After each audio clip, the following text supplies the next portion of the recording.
It's time for the Douglas Coleman Show. Mr. Smooth and Savvy is joined by guests from all walks of life, from the entertainment industry to authors to political and social commentators, the famous and not so famous, the controversial and the light and fluffy. We have it all. Now, here's Douglas Coleman.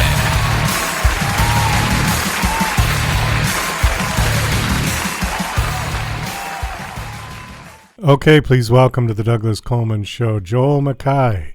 Hello, Joel. How are you? Good, Douglas. Thanks for having me. How are you doing? Doing fine, thank you. Thank you for coming on the show. This is your first time on the show, right?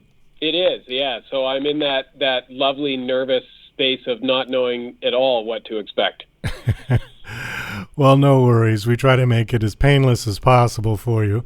The reason I asked that is because you came through Mickey Mickelson, who we've worked with for a number of years, and oftentimes we get a lot of repeats from him because he keeps his clients for a long time, which is nice. And, you know, professional book publishers who put out a few books every year. So we always get a lot of return guests. But you are a new one, so welcome to the show. Thank you for being here.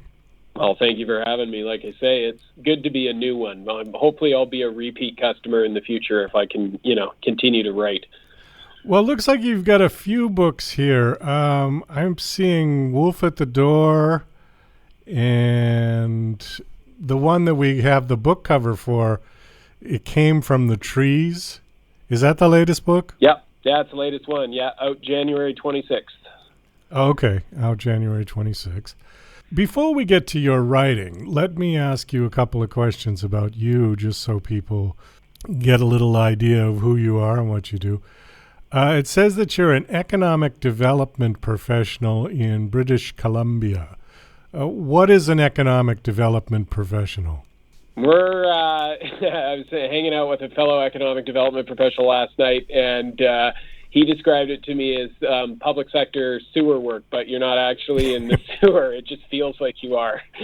So what do? We're the people that are quietly behind the scenes trying to create the conditions for business investment and job creation and overall wealth creation in our communities, which is a bit of an alchemy, I must admit.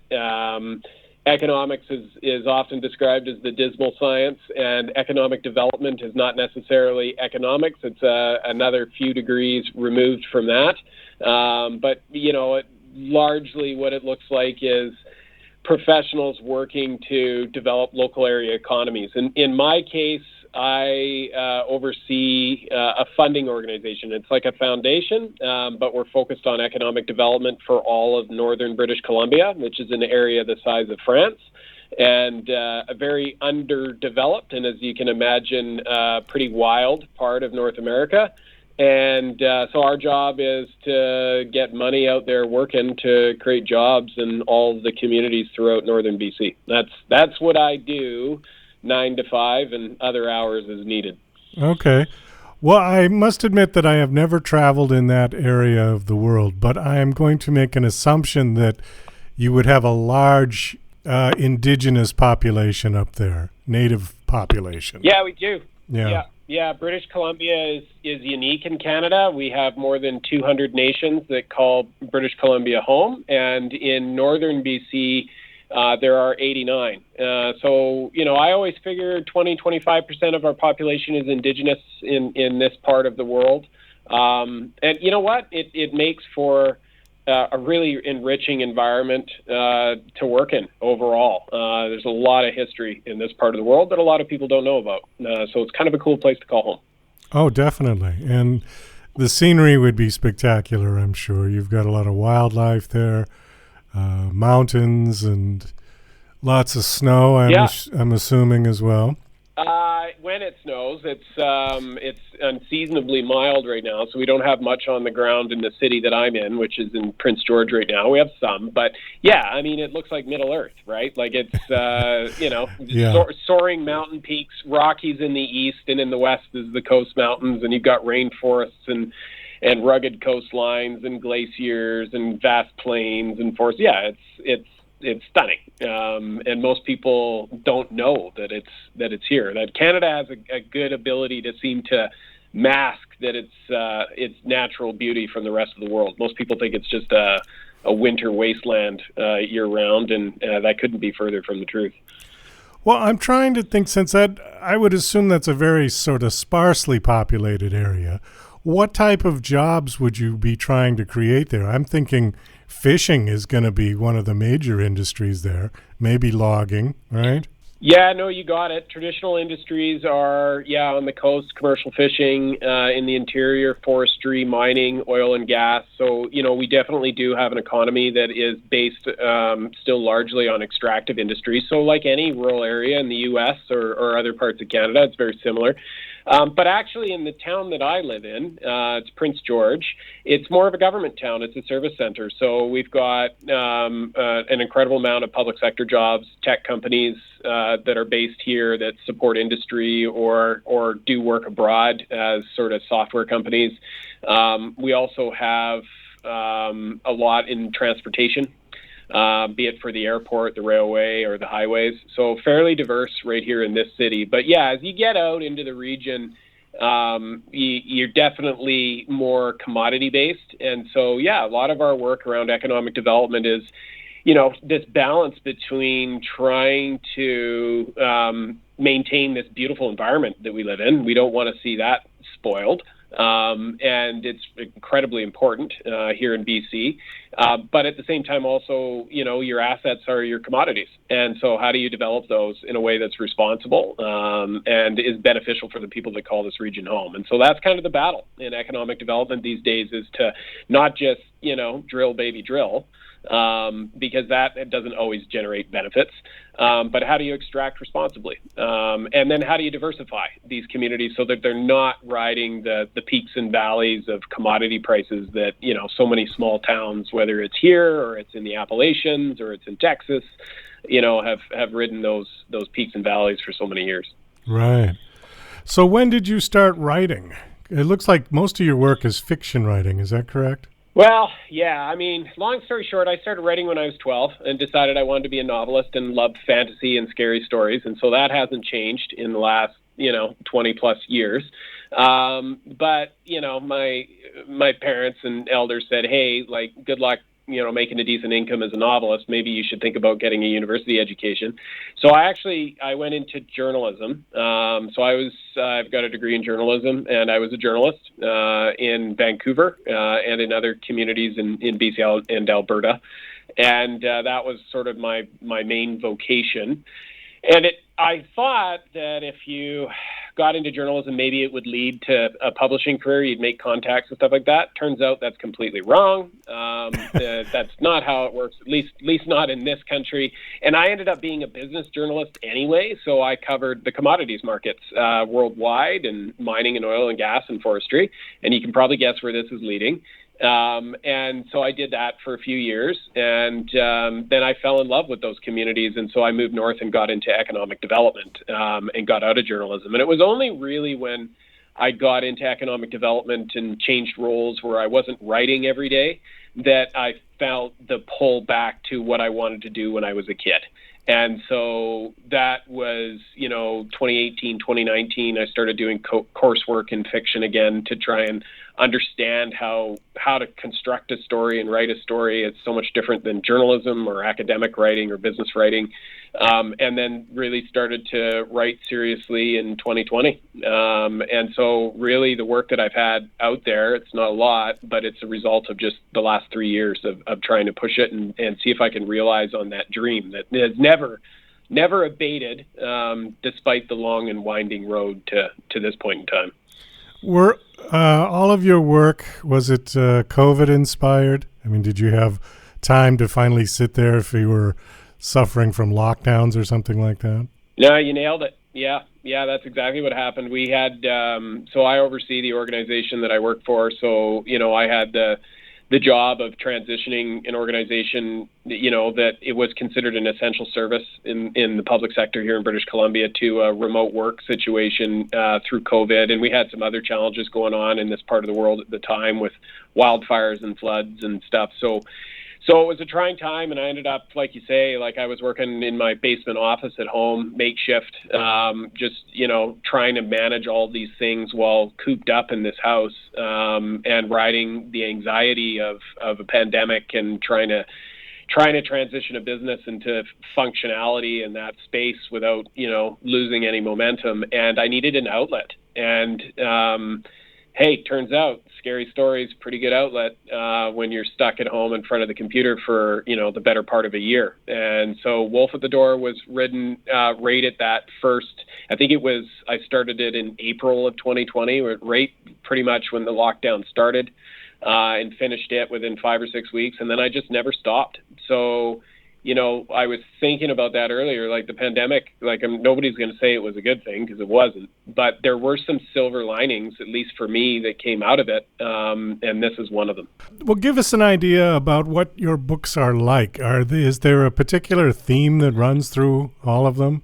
Well, I'd say, what are they like in terms of, maybe I'll start with sort of the language and the writing. So I'm a big fan of pulp fiction and page turners and good old-fashioned adventure yarns. That's what I grew up reading. That's what I love. So my stuff isn't going to be super heady. It's not going to be inaccessible. I'm trying to write stories that are fun. They're page turners. You enjoy. You're along for the ride, like a good old-fashioned adventure movie. And then, you finish it relatively quickly and you move on. And hopefully, the story sticks with you. And at some point later in life, when you want to have an adventure again, you return to it. So that is the kind of story I'm writing. Very accessible language. And they sort of, I would say, ratchet between, dark humor and outright dread. And so in the case of Wolf at the Door, it's Canadian Thanksgiving, kind of like National Lampoon's Christmas Vacation, dining room scene where you've got all these family members who don't really like one another, and they come together for a Thanksgiving meal in October. And the dinner party turns into a disaster because all the secrets between these people and the issues that have built up over the years sort of spill out. And right at that moment is when werewolves, break into the house and start slaughtering everybody. This almost sounds like a comedy. So, you can't ignore the absurdity of that. And it's intentionally absurd, and it's a horror comedy. And really that book reflects, I think, where my head was at during the pandemic, which was, transitioning from first world problems to real world problems, right? And trying to find a way to deal with that. I think we all were at that time where, every day, we think our lives have problems, and relatively they do. But then you're faced with something like a pandemic, and you realize that, that really does put things into relief. And so Wolf at the Door is a reflection of that. In the case of It Came from the Trees, it's a collection of 5 stories. The common theme between all of them is dread. There's 3 outright horror stories in there, and then one that would be a science fiction thriller, and one that's a dark fantasy, sort of grimdark story in there. And that common thread of dread is present in every one. And so I did not, with that collection, write 5 stories that had a very obvious and similar theme. I wanted to put an eclectic mix together. I also wanted it to be short. Wolf at the Door was a novella. It was about 130 pages. This anthology of 5 stories is about the same length. And I very intentionally wanted to release something that was accessible, page turner, but you could also be done it in an afternoon, because I'm a real fan of that as a reader. And I added in between the stories themselves a little commentary about each story, because I love that too. When I've been a reader in the past, I'm always asking that question, where did the author get the idea for this, or what was going through their head while they were writing this part of that story? And so there's commentary that follows each of the stories in It Came from the Trees to kind of flesh out, things I was thinking about or what I was dealing with when I wrote those stories. So, you're kind of, as I said, you're ratcheting there between dark sort of horror comedy and dread, but accessible page turner stories that, I don't think you have to think too hard about. We've got just a minute or two left. I wanted to ask you, what is this thing on the cover? It almost looks like one of those giant African beetles or something. Yeah, so I was very fortunate that Keelan Patrick Burke, he did all of the cover art and the inside art for each stories and for each of the stories. And It Came from the Trees is a story about parasitic beetles in northern BC that start to attack and infest a group of tree planters. And so it's survival horror. It's an ode to an X-Files episode from way back in 1993.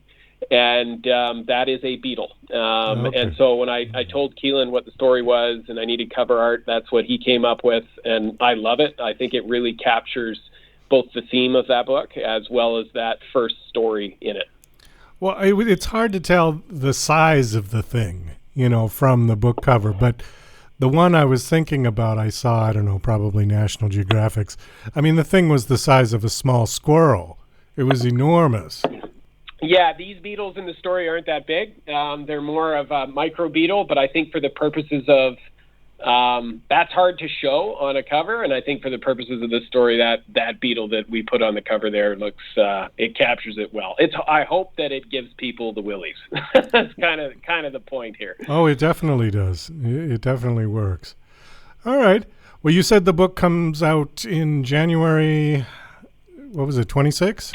Yeah, January 26th. Pre-orders are up now on Amazon for anybody who wants an ebook, and then print and ebook will be fully released on the 26th. So you can get that then. You can get Wolf at the Door at the same place or anywhere else you buy books, and hopefully, one or two people will buy a copy. Okay, well, I hope more than that. Last question, Joel. What is your website, or do you have one that you want to give out? I don't at this point, but you can find me if you're a reader or just interested. I'm on Instagram, author Joel McKay, Instagram and Threads. I'm also on X/Twitter at Joel C. McKay and on LinkedIn. And that's where you can find links to all of my work and what's going on with my work these days. Okay, great. Well, thanks so much for coming on this show. It was nice to have you here, and best of luck with the books. I hope they all do well, and have happy holidays. Yeah, you too. Thanks so much for having me. Take care.